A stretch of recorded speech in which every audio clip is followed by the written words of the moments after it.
My name is Elena Cho. I'm 42 years old, and until 3 years ago, I ran a small home organizing and downsizing business out of my garage in Maple Ridge, a quiet suburb 20 minutes outside of Portland. My husband, Danny, teaches high school biology. We have 2 kids, Maya, 16, and Sam, 12. For most of my adult life, my mother introduced me at parties as my daughter who couldn't finish law school.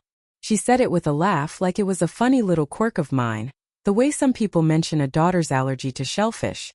I found out what she really thought of me on a Tuesday afternoon in March, while I was standing in my driveway holding a clipboard, waiting for the movers to finish loading a downsizing client's furniture into a truck. My neighbor Carol Whitfield walked over with her coffee mug in hand, the one shaped like a owl that her grandson had made her, and said, "Elena, I have to tell you something, and I don't want you to be upset. I want to be honest with you about something before I go further. I have never been a person who yells. I have never once in my whole life raised my voice at my mother, even when I probably should have. My power, if I have any, comes from paying attention, from writing things down, from waiting. This is a story about what happens when you wait long enough and pay close enough attention that the truth simply runs out of places to hide." That Tuesday, Carol told me that my mother had been telling people at her book club, women Carol carpooled with, women who lived 2 streets over, that I was the family disappointment, that I'd wasted a perfectly good law school acceptance to sell garbage bags to rich people, and that she worried about Danny, about whether he regretted marrying someone with no real career. I stood there in my driveway and said, "Oh, because that's what came out." What I didn't know that day, what I wouldn't learn for another year and a half, was that Carol and her husband John were not simply sympathetic neighbors. They were, quietly and through channels I never expected, about to become the reason my business survived its worst year. But I'm getting ahead of myself. Let me take you back to where this really started, because you won't understand what that Tuesday cost me unless you understand what came before it. If you're new here, welcome. I tell stories like this one every week. True stories about family, money, and the slow work of learning where you actually stand with people. If this one pulls you in, I'd love it if you'd subscribe and let me know in the comments whether you've ever found out what your family really said about you behind your back. Now let's go back to the beginning. The favorite and the fallback. I grew up in a split-level house on Larchmont Avenue with my older sister, Whitney, and our parents, Diane and Raymond Cho. My father died when I was 22 of a heart attack in a Home Depot parking lot, which is its own story, one I'll get to. My mother raised us mostly alone after that, though the patterns that mattered had already been set long before he died. Whitney was born 18 months before me, and from what I can piece together from old photo albums and my grandmother's stories, my mother's whole identity reorganized itself around Whitney's arrival. My mother had grown up poor in Salem, the daughter of a seamstress and a man who drifted between construction jobs, and she'd spent her whole childhood, by her own account, being told she wasn't as smart as her cousins, wasn't as pretty, wasn't going anywhere. When Whitney turned out to be quick and pretty and effortlessly liked by teachers, my mother treated it like a debt being repaid to her personally.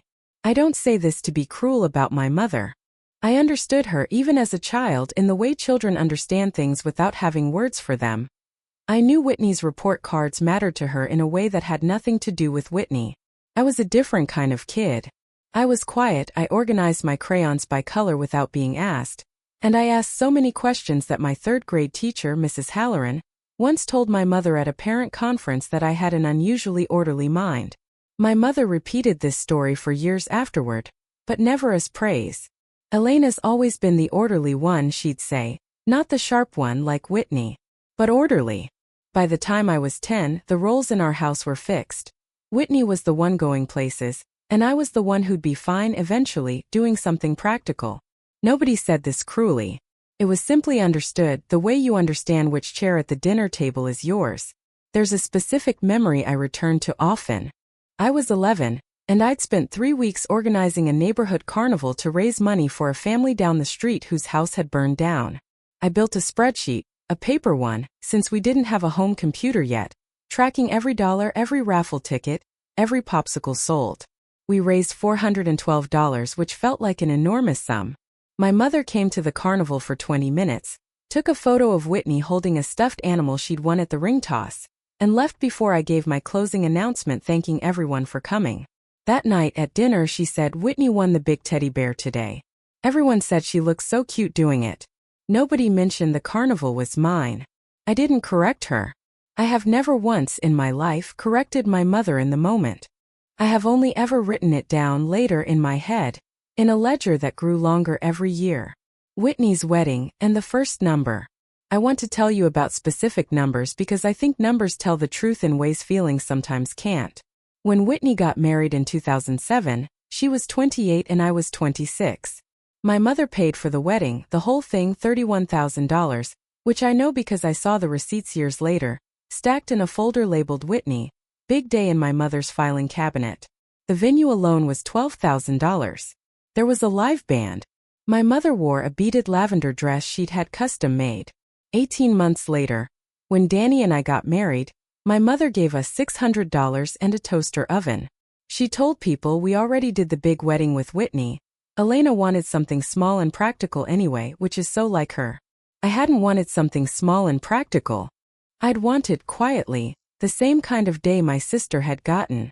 I never said this out loud to anyone, not even Danny, until years later in a lawyer's office, when it finally became relevant in a way I never expected. I graduated from Lewis Clark with a degree in business administration, and I got into a night program at a regional law school 2 years after that, thinking I might become a paralegal track attorney focused on small business law. I did 1 semester. It cost $11,000 that year, money I was paying for myself with a combination of loans and a full-time job at a property management company. Halfway through the semester, my father had his heart attack in the Home Depot parking lot. And in the 6 months of grief and estate paperwork and taking care of my mother's meltdowns that followed, I withdrew from the program. I always meant to go back. I never did. My mother's version of this story, the one she told for the next 16 years, was, Elena couldn't hack law school. She dropped out after 1 semester. Whitney would have finished it in her sleep. Whitney never went to law school. Whitney has an associate's degree in communications and has worked on and off in her husband Marcus's insurance office doing filing and reception work. I want to be clear that I don't say this to diminish Whitney. She is, in fact, one of the more complicated people in this story, and by the end you may feel about her the way I eventually did, which is something more like sadness than anger. But my mother's story about who couldn't hack it was never really about facts. It was about which daughter she needed to believe in. The garage and the beginning of something. I started my business, Reset Home Solutions, in 2016, when Sam was 2 and Maya was 6. It began small. I helped a friend from Maya's preschool downsize her mother's house after a difficult move into assisted living, and something about the work clicked into place for me in a way nothing else ever had. I was good at it. I was good at walking into someone's chaos. Boxes stacked to the ceiling, decades of unopened mail, the particular grief of sorting through a parent's belongings, and finding an order inside it that let people breathe again. I built the business slowly, the way you build most real things. I got my first 5 clients through word of mouth. I read every book on small business finance I could find at the library. I built spreadsheets tracking every job, every referral, every dollar of expense, the same instinct I'd had at 11 with that carnival, except now there was nobody around to hand the credit to someone else. By 2019, I had 12 regular clients and had hired my first part-time employee, a soft-spoken former hospice aide named Renata Vance.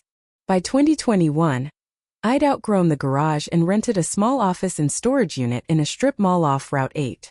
I want to tell you, because it matters later, that none of this happened quickly or dramatically.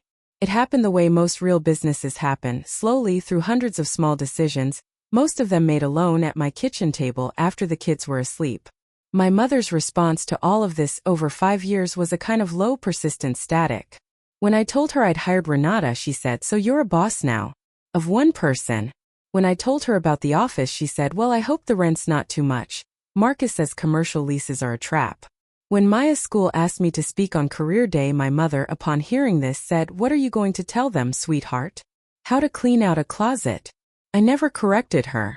I want you to sit with that for a moment, because it's the thing people ask me most when I tell this story. Why didn't you just tell her she was wrong? The honest answer is that I didn't think she was capable of hearing it, and some part of me, the part that had been 11 years old at that carnival, had stopped expecting her to.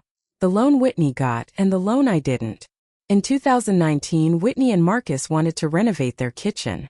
It was a real renovation, new cabinetry, quartz counters, a wine fridge, And it cost, according to what my mother told me at the time, just under $40,000.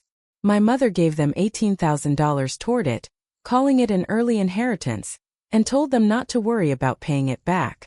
That same year I asked my mother for a much smaller thing. Reset Home Solutions needed $4,000 to buy a used cargo van, replacing the minivan I'd been hauling donation loads in, which had 190,000 miles on it and had started making a sound Danny described as a dying lawnmower. I asked my mother if she could loan me the money, and I told her specifically that I would pay her back within a year with interest because I had a spreadsheet. I always have a spreadsheet, showing exactly how the van would pay for itself in reduced repair costs and increased job capacity. My mother said, "I don't think I should be encouraging this, Elena.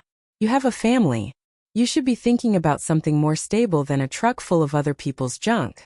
I didn't ask her again. I financed the van myself at 9.4 interest through a credit union, and paid it off in 14 months by taking on extra weekend jobs.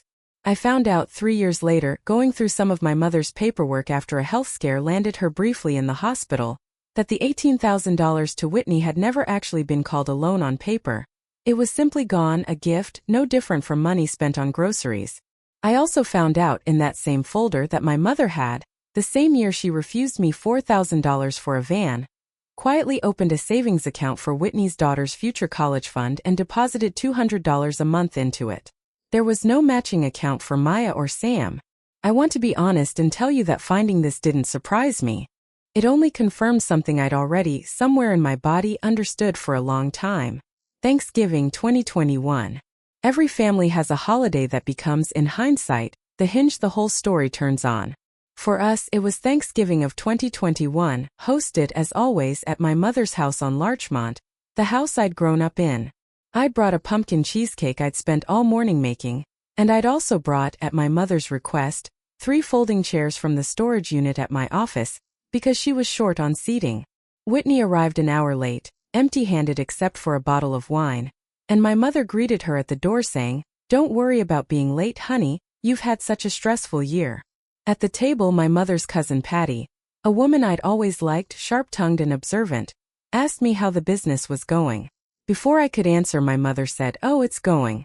Elena's very busy driving around other people's garbage.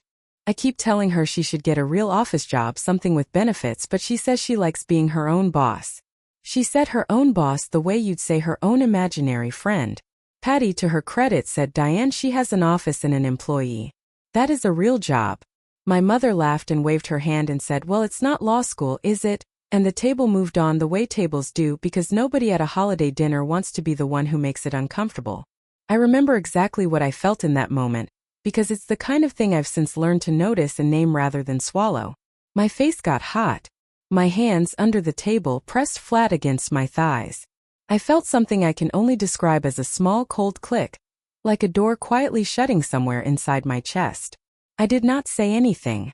I passed the cranberry sauce to Sam, who needed more, and I asked my mother's neighbor's daughter, a college freshman visiting for the holiday, what she was studying. Later that night, loading the folding chairs back into my van in the dark, Danny found me standing very still in the driveway. "You okay?" he asked. I told him what my mother had said, and he was angry in the way I'd never let myself be. He wanted to call her right then, wanted to say something. I asked him not to. "It won't change anything," I told him. "It'll just make the next dinner worse." I believed that, at the time, completely. What I didn't know was that 2 doors down from my mother's house on Larchmont, a couple named John and Carol Whitfield had, 6 months earlier, hired Reset Home Solutions to help them downsize their late aunt's estate. A 3-bedroom house in Beaverton stuffed with 60 years of belongings. I had done that job myself personally over 11 exhausting days, and John Whitfield had told me at the end of it, "You have no idea how much anxiety you just took off our hands." I had smiled, thanked him, and driven home. I had no idea that Thanksgiving night, that the Whitfields and my mother knew each other from the neighborhood association, or that they would, within 2 years, become the single most important financial relationship of my professional life. The overheard conversation. In January of 2022, my mother had a small health scare, an irregular heartbeat that landed her in the ER for observation overnight. I drove to the hospital at 11 p.m. and sat with her, and while she slept, I stepped into the hallway to update Whitney by phone, since Whitney had said she couldn't get away that night. I didn't hang up the phone fast enough after the call ended. I heard Whitney, not realizing the line hadn't fully disconnected, talking to Marcus in the background. What she said was, "Mom's fine, it's not a big deal. Elena's there.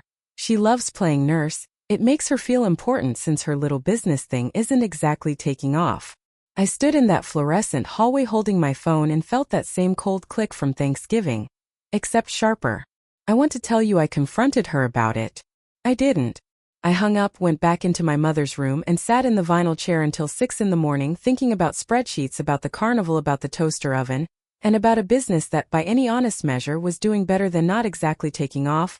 I'd cleared $61,000 in revenue the year before, on track for closer to 80 this year with 2 employees and a waiting list of new clients. I didn't say anything to Whitney. But I started that week keeping a folder.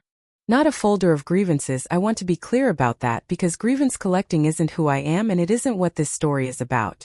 It was simpler than that. I started saving screenshots, emails, texts, anything with a date on it the way I'd save receipts for taxes. I told myself I was just being organized. I think, if I'm honest, some part of me already knew I was building something I might need later. What Carol Whitfield actually said. Let's go back to that Tuesday in March of 2023, the driveway, the coffee mug shaped like an owl. Carol told me what my mother had said at book club, the family disappointment comment, the garbage bags to rich people comment, the comment about Danny regretting the marriage. But Carol told me something else too. Something I didn't fully register the significance of until much later. "I told your mother she was wrong," Carol said. "I told her John and I had you do our whole downsizing job after Aunt Roberta passed, and you were the most competent, kind, organized person we've ever hired for anything. I told her I didn't understand how she could talk about her own daughter that way." Carol paused, adjusted her grip on the owl mug and said, "She didn't like hearing that, Elena." She got quiet and changed the subject to Whitney's daughter's dance recital. I thanked Carol. I told her it meant a lot, which was true, though at the time I mostly felt exhausted, the particular exhaustion of having a suspicion confirmed rather than invented. I did not know, standing in that driveway, that Carol had gone home that night and told her husband John something that would matter enormously to me a year and a half later. I only learned about it afterward from John himself, sitting in his den with a folder of paperwork between us. What Carol told John that night, he later told me, was we should figure out a way to actually help her. Not just feel bad for her. The slow grind of an ordinary year. I don't want to give you the impression that 2023 was one long crisis. Most of it was ordinary in the way most years are ordinary: school pickups, a leaky roof that cost $3,200 to fix, Maya's first heartbreak over a boy named Dylan, Sam's obsession with a video game about building bridges.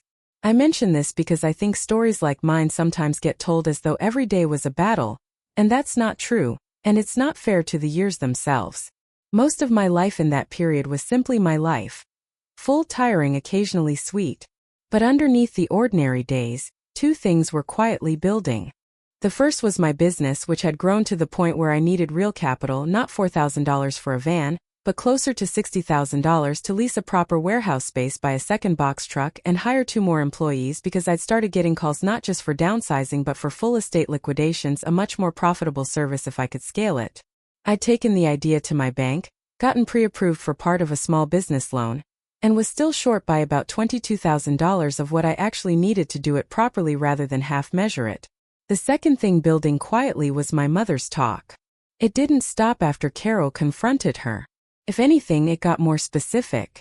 By the fall of 2023, according to 3 separate people who told me independently, Patty, a former co-worker of mine named Julissa who ran into my mother at a pharmacy, and eventually Carol again, my mother had started telling people that I was in financial trouble, that Danny and I were barely making the mortgage, and that she worried constantly about what would happen to her grandchildren if my little business finally collapsed, which she said she expected any day now. None of this was true. Danny and I had, in fact, just refinanced our mortgage to a better rate and had 11 months of expenses and savings, a fact I know precisely because I track it in the same spreadsheet habit that has never left me since I was 11 years old with a paper ledger at a neighborhood carnival. The lawyer's waiting room. In November of 2023, I sat in the waiting room of Patricia Ostrander, an estate attorney Danny's colleague had recommended, Because Danny and I had decided it was finally time to update our will now that Maya was old enough to have real opinions about things and Sam was closer to needing his own guardianship provisions spelled out more specifically than whoever seems reasonable.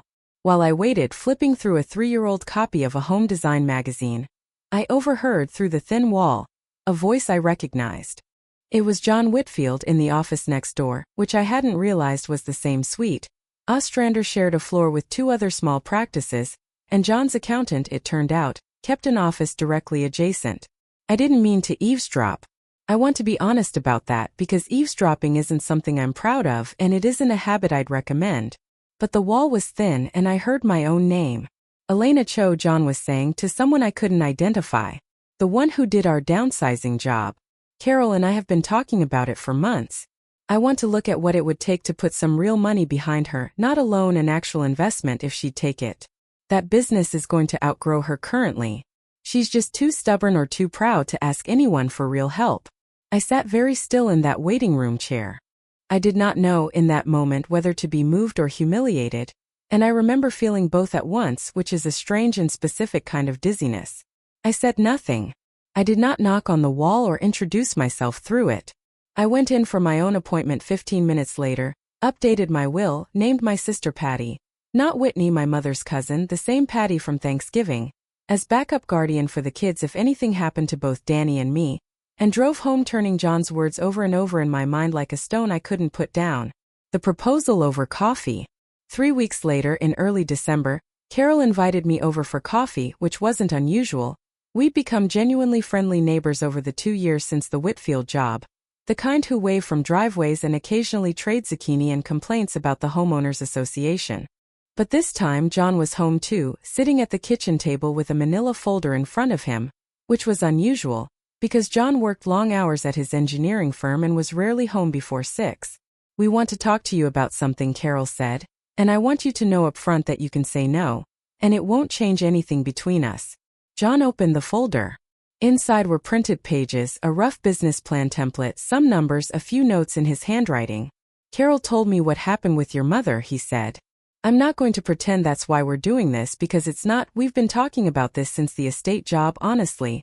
Since we watched you handle Aunt Roberta's house without a single wasted hour or a single moment where you weren't completely straight with us about costs. But I'll admit, hearing what your mother's been saying around the neighborhood made us want to move faster instead of just talking about it forever." What they were proposing was this. They would invest $25,000 in Reset Home Solutions, structured as a formal small business investment with a lawyer-drafted agreement, in exchange for a modest equity stake and a fixed percentage of profits over 5 years, after which I could buy back their stake at a pre-negotiated rate if I wanted full ownership again. It wasn't charity. John was explicit about that, and I was grateful for his bluntness because charity would have felt unbearable, and this didn't. This felt like 2 people who had watched me work and had decided on the evidence that I was a good bet. I cried at their kitchen table, which is not something I do often or comfortably.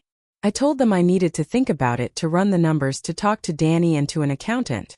They said, "Of course, take your time.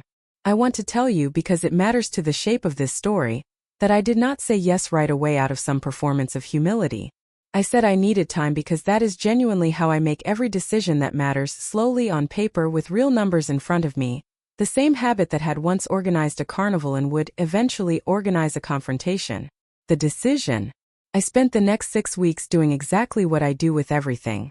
I built a spreadsheet. I met with my accountant, a careful, dry-humored man named Oscar Lindqvist, who ran the Whitfields' proposed terms against 3 other financing scenarios: the bank loan alone, a combination of bank loan and personal savings, and the Whitfields' equity offer, and told me in his flat way, "This is the best deal on the table by a significant margin, assuming you trust these people, which is the only variable I can't put a number on." I did trust them. But trust wasn't the only thing I was weighing. I sat with Danny at our kitchen table one night in January after the kids were asleep, and told him what this would mean, that if I took this deal I would be, for the first time in my adult life, financially validated by someone who wasn't obligated to love me. My mother had never once in 42 years told anyone that my judgment was sound. Strangers essentially were about to bet $25,000 on it. "What's scaring you about this?" Danny asked, because he is good at asking the actual question underneath the question. I told him the truth. I was scared that if I took the money and it failed, it would prove my mother right, in front of people who mattered to me in a different way than my mother did. I was scared too of a smaller thing, something almost embarrassing to admit, that accepting help from the Whitfields meant admitting to myself how much I had needed help all along and never gotten it from the people who were supposed to give it. I also talked to my friend Renata, no longer just my employee by then, but someone who'd become one of my closest friends over 6 years of working side by side, and she said something I've held on to since. Elena, you've been building this business like you're not allowed to need anyone. You are allowed to need someone. Needing help isn't the same as failing. I called John and Carol in late January and told them yes. Building the warehouse, building the paper trail. We signed the agreement in February of 2024, drafted by Patricia Ostrander, the same attorney who'd done my will. I leased the warehouse space on Route 8 that spring, for 1,000 square feet with a loading dock, which felt, the first time I stood inside it with the lease finally signed, like standing inside a future I'd stopped letting myself imagine. I hired 2 more employees that year. A methodical, funny young man named Desmond Price, who'd worked in a moving company before coming to us, and a woman named Yuki Tanaka, who'd left a corporate HR job because, she told me in her interview, she wanted work that left her hands dirty and her conscience clean. Reset Home Solutions did $147,000 in revenue in 2024, more than double what I'd done 3 years earlier, and for the first time I paid myself a real salary, not what was left over after everything else, but a number on a schedule like a person running a real business because I kept documenting everything. Not obsessively, not out of paranoia, but because it was simply who I'd always been, the girl with the carnival ledger, now a woman with a business built on the same instinct. I saved every text from my mother. I saved the voicemail she left in June of 2024, after I mentioned the warehouse lease to Whitney, who'd apparently repeated it to her, in which my mother said, with a strange brittle brightness, "I hear you're playing landlord now with some warehouse. I hope you know what you're doing, Elena, because you know how these things go when people overextend themselves." I saved it not because I planned to use it as a weapon. I saved it because some part of me had learned, over 4 decades, that my mother's version of events would eventually need a counterweight, and I had learned not to trust that counterweight to memory alone. Whitney's trouble. I want to tell you about Whitney here because I promised at the start that this wouldn't be a story with a simple villain, and Whitney is the person in this story I feel the most complicated tenderness toward even now. In the fall of 2024, Marcus's insurance office let him go. A restructuring, nothing to do with performance, but the kind of thing that guts a household budget overnight regardless of the reason behind it. Whitney called me, not my mother, which surprised me, and told me they were 4 months behind on their mortgage and that my mother had already given them $9,000 that year, on top of the $18,000 from the kitchen renovation years earlier, and that she didn't know how to ask for more without my mother finally noticing that something in their finances had been broken for a long time. I want to be honest that in that moment some old cold part of me thought, now you understand what it's like to be the one who doesn't get bailed out. I'm not proud of that thought. It passed quickly because whatever else was true about my sister, she was crying on the phone, and her kids were the same age as mine had been when I'd started this business with nothing but a ledger and stubbornness. I didn't lend Whitney money. I want to be clear about that because I think it would be a different, less honest story if I had wrapped in a bow of easy forgiveness. What I did instead was help her build a budget, the same kind of spreadsheet work I do for every downsizing client, applied to her actual numbers for the first time in her adult life, and I connected Marcus with a contact of Danny's who was hiring for an operations role at a logistics company. It paid less than the insurance job, but it was steady, and by January of 2025, they were caught up on the mortgage. Whitney said to me on the phone after Marcus got the job, "I don't know why you're being nice to me. I haven't exactly been nice to you." It was the closest she'd ever come to acknowledging anything. I told her, "I don't need you to have been nice to me. I need you to be honest with me from here on out." She didn't quite promise that. But she didn't say anything false either, and for Whitney at that point that was new ground. The discovery. In March of 2025, almost exactly 2 years after Carol first told me about the book club comments in my driveway, my mother had a fall in her kitchen and broke her wrist, and I drove over to help her manage groceries and paperwork while she was in a cast. While looking for her insurance card in the same filing cabinet where I'd once found the Whitney Big Day folder, I found something else. A folder labeled in my mother's handwriting in case something happens. I want to be careful here because I did not go looking for this. I was looking for a Medicare card. But the folder was thick and it had slid partway open, and I saw before I could look away a handwritten spreadsheet. My mother had made her own ledger, it turned out, of exactly the kind I'd been making my whole life, except hers was a different kind of accounting. It listed every gift she'd given Whitney over 15 years. The wedding, the kitchen renovation, the college fund deposits, the $9,000 from the fall before, totaling just over $94,000. Beside it, in a second column, was a much shorter list under my name. The $600 wedding gift, a $200 check for Maya's christening, and nothing else. At the bottom of the page, my mother had written in pen a note to herself. Elena doesn't need it. She's stubborn and will always land on her feet. Whitney needs to know she's taken care of. I sat on the floor of my mother's den for a long time holding that page. I felt many things, but the clearest one, the one I remember most precisely, was not anger. It was a strange, quiet clarity, the same feeling you get when a fog finally lifts, and you can see a shape you'd only ever felt the outline of before. My mother hadn't simply favored Whitney out of a chaotic, unconscious habit. She had tracked it. She had known in writing exactly what she was doing, and had decided in writing that I would be fine without it because I was stubborn, a word she'd apparently redefined in her own mind as strength rather than as the quality she mocked at every Thanksgiving table. I photographed the page with my phone. I put the folder back exactly as I'd found it. I found the Medicare card in a different drawer, helped my mother with her paperwork for another hour, and drove home in complete silence, the radio off, the same clarity sitting in my chest the entire way. The decision again. I didn't confront my mother that week or that month. I want to explain why, because I think it's the part of this story people find hardest to understand. I have never been someone who reacts in the moment. My reaction to almost everything important in my life has been to go quiet, go home and think. I told Danny about the folder that night, and he was angrier than I'd seen him in years, angrier even than after Thanksgiving 2021. He wanted to call my mother immediately. I asked him again to wait, and this time he pushed back gently in a way he rarely does. Elena, how long are you going to wait? You've been waiting your whole life. I sat with that question for several days. I called my old college friend Priya, who'd become a therapist, not for formal sessions but because she was someone I trusted to tell me the truth, and I described the folder to her. She asked me a question I hadn't asked myself yet.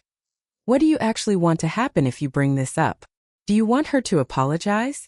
Do you want to feel better? Do you want the relationship to change? Or do you want it to end? I didn't have an answer right away. I talked to Oscar, my accountant, in an entirely different conversation about the business's tax filing that spring, and mentioned, almost as an aside, what I'd found. He said something practical in his flat way that stuck with me. If you ever want to formalize a family gift disparity for estate purposes, which some families do, believe it or not, when there's been unequal lifetime giving, there are ways to document it cleanly so nobody's memory has to be the only record. It hadn't occurred to me until he said it, that what I'd stumbled into wasn't just an emotional wound. It was also, in its own cold way, a financial record, and financial records were a language I'd spent 9 years learning to speak fluently. I decided, over the course of about 6 weeks, what I wanted. I didn't want to punish my mother. I didn't fully want to end the relationship, though I made peace with the possibility that she might end it herself once she understood I knew. What I wanted was simpler and, I think, more durable. I wanted the truth spoken once, clearly, in a room where it couldn't be waved away or rewritten afterward as some kind of misunderstanding. And I wanted my mother to understand finally the actual shape of the business she'd spent 9 years calling playing landlord and garbage bags to rich people, because some part of me even then still wanted her to see it. Preparation. I spent the late spring of 2025 preparing the way I prepare for everything, quietly, thoroughly, on paper. I asked Patricia Ostrander, my attorney, for a consultation, not about my mother directly but about protecting the business and the kids' financial future regardless of what happened in my family going forward.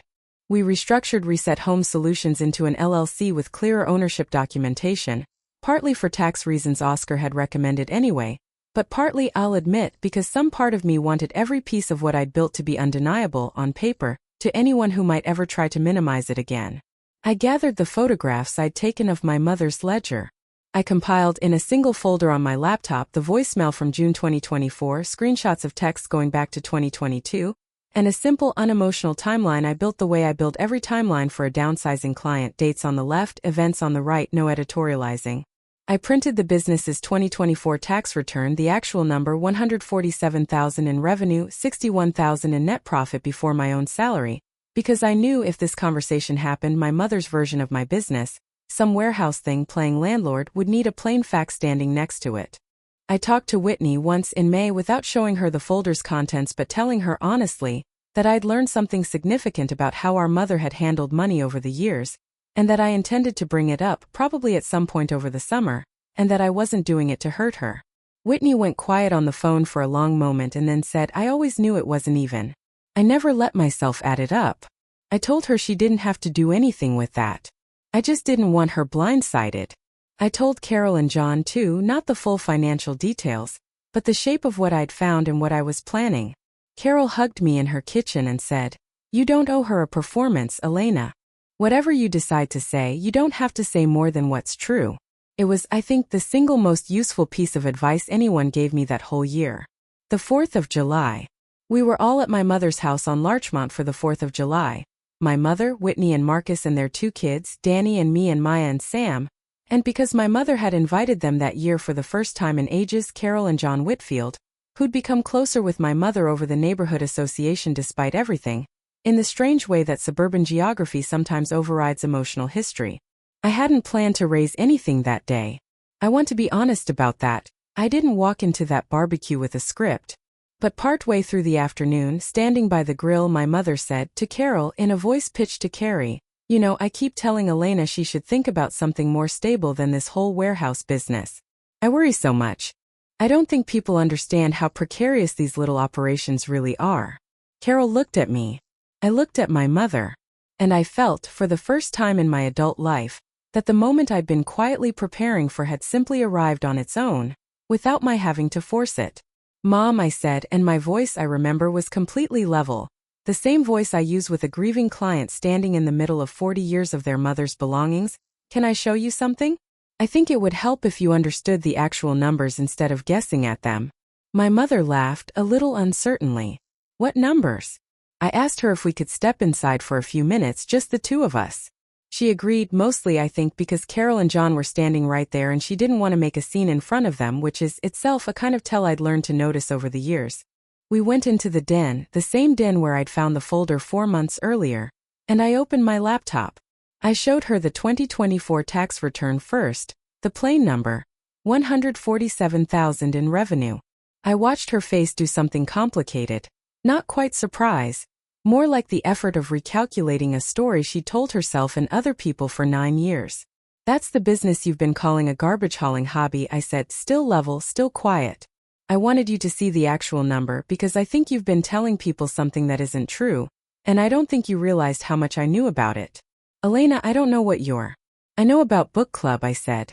"I know what you told Carol 2 years ago, and I know she corrected you, and I know you kept saying it anyway to other people for 2 more years." I opened the voicemail on my phone and let it play. Her own voice, tinny and bright, saying, "I hope you know what you're doing, Elena, because you know how these things go when people overextend themselves." I let it finish. I didn't say anything else for a moment. My mother sat very still. "That was just me worrying about you. That's what mothers do." "I found the folder, Mom," I said. "The one in your filing cabinet. In case something happens." I saw the ledger. $94,000 to Whitney over 15 years, written down in your own hand, and a note that says I don't need it because I'm stubborn. My mother went white. I want to tell you that I felt triumphant in that moment, and I didn't. I felt mostly a kind of exhausted sadness, the same sadness I feel sometimes clearing out a house where a family clearly loved each other unevenly and never said so out loud until it was too late to fix. "I never meant for you to see that," she said, which was, I think, the truest thing she said all day. I know I said, but I did. "And I need you to understand something, Mom. I built a business that 2 of our neighbors believed in enough to invest $25,000 of their own money into, after hearing exactly what you've been saying about me for years. Strangers looked at the evidence of my life and decided I was worth betting on. My own mother looked at the same evidence and decided I was the one who didn't need help. That was the line. I hadn't planned it. It came out whole, the way true things sometimes do when you've carried them long enough. My mother didn't have an answer for it. She sat in that den with her broken wrist still in its cast, and she cried quietly in a way I had almost never seen her cry, Not performed, not for an audience, just tired and old and caught. I didn't hug her. I want to be honest about that too. I sat with her for a few minutes in silence and then I said, I'm not trying to end anything today. But I need things to be honest from here. I need you to stop telling people things about my life that aren't true. And I need you to think about what it means that you wrote that ledger and never once thought to even the numbers back out. We went back outside eventually. Nobody at the barbecue asked what had happened, though I think Carol, watching my mother's red eyes, understood enough. The rest of the afternoon was quiet, subdued. The fireworks that evening feeling almost beside the point. Consequences. The months after the 4th of July were not dramatic in the way movies make these things dramatic. My mother did not have a single transformative moment of change. She is 71 years old, and old patterns I've learned don't dissolve just because they've been named out loud.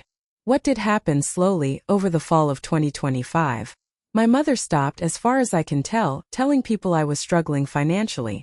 Patty told me at a smaller Thanksgiving that year, smaller because Whitney and Marcus had moved to be closer to Marcus's new job an hour and a half away, that my mother had actually mentioned unprompted, that I had some investors now for the business in a tone Patty described as almost proud, like she'd forgotten she used to say the opposite. My mother never apologized directly. Not in the clean, satisfying way you sometimes want in a story like this. What she did instead in October was send me a check for $4,000, with a note that said only, for the van from 6 years ago. Should have said yes then. Cashed it. I didn't call to make a thing of it. I texted her, got it. Thank you. She texted back a single heart emoji, which is, from my mother, roughly the emotional equivalent of a long letter. Whitney and I talk more now than we ever have. It isn't uncomplicated. There is still a current of old resentment on my side and old guilt on hers that neither of us has fully worked through, and I don't want to pretend otherwise. But she asked me this past spring if I'd help her think through starting a small bookkeeping side business using the skills she picked up managing Marcus's old insurance office. And I said yes, and we've spent several Sunday afternoons at my kitchen table. The same table where I once built the spreadsheet that changed my life, building a much smaller one for her. Reset Home Solutions did $203,000 in revenue in 2025.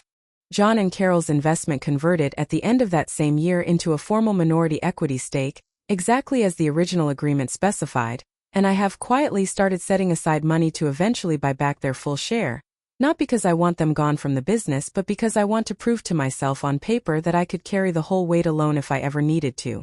John told me when I mentioned this plan to him, that's exactly the kind of thing that made us want to invest in the first place. I told him that meant more to me than he probably realized, and he said simply, I think I realize it more than you think. 3 years later. It's been a little over a year since the 4th of July conversation in my mother's den, and almost 3 years since Carol first stood in my driveway with her owl mug and told me what my mother had said at book club. I'm 42 now, no 43, my birthday was in April, and Maya's finishing her junior year of high school, looking at colleges, several of which have programs in business administration, which she says she's interested in because of watching you build yours. Sam is 13, still building elaborate digital bridges, and has recently started asking me questions about how taxes work, which I suspect will end, eventually, in his own spreadsheet habit. My mother is not a different person. She still, occasionally, says something small and needling, a comment about my warehouse that carries a faint echo of the old dismissiveness, a slightly too bright compliment to Whitney's kids that leaves mine standing a half step outside the light. But something has shifted, and I think it's this. I no longer wait to see if she'll notice me. I built the noticing myself out of strangers who happen to live 2 doors down, out of an accountant with a flat voice and good advice, out of a lawyer who helped me put my life into language nobody could argue with, and out of a habit, going all the way back to an 11-year-old with a paper ledger at a neighborhood carnival, of paying close enough attention that the truth eventually had nowhere left to hide. My mother spent 40 years measuring my worth by her own fear. It took strangers to show me what family should have already known. I think about that line often, the one I said to her in the den, the one that came out whole because I'd apparently been carrying it my entire life without knowing its exact shape until I needed it. It's not a triumphant line. I don't feel triumphant when I say it now, 3 years later, sitting at my kitchen table with a cup of coffee and a business that's finally, fully mine in every way that matters. I feel something quieter than triumph. I feel settled. I feel like a woman who spent 4 decades being told she was the fallback, and who found out eventually on her own terms in her own time exactly what she was actually worth, not because her mother finally said it, but because she'd already built the proof herself brick by brick, spreadsheet by spreadsheet, long before anyone else was paying attention. If you've made it this far, thank you for sitting with this story. If any part of it felt familiar, a parent who kept score in ways you never saw, a sibling who got the easier road, a moment when someone outside your family saw you more clearly than the people who were supposed to, I'd love to hear about it in the comments. Share this with someone who needs to hear that being the stable one was never the same as being the lesser one. And if you're new here, subscribe. I tell a story like this every week, and I'd love to have you along for the next one.